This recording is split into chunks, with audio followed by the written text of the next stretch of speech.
আসসালামু আলাইকুম গাইস। এই যে আজকে একটা প্র্যাঙ্ক করবো, বনে ভাই আর আশরাফ ভাই কি করছে, নাস্তা খাইতে বসছে।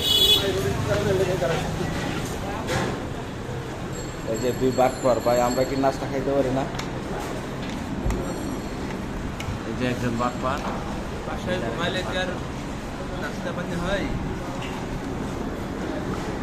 দেখছেন, শসা লেবু সালাদ মালাদ দিয়া ফুল বেকাবে নাস্তা চলতেছে। আমার তো ভাই একটা ডাকও দিতে পারতেন যে ভাই আসো নাস্তা করতেছি।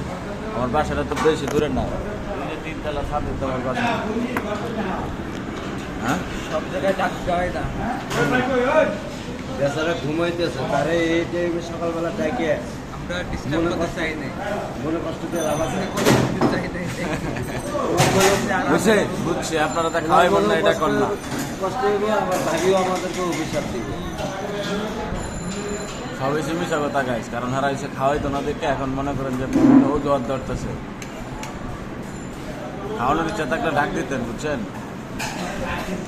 যাক, আজকের মতো মাফ করে দিলাম। এখন 2টা রুটি অর্ডার দিয়ে খাইল, তারপরে যা আবার ভাবতেছি।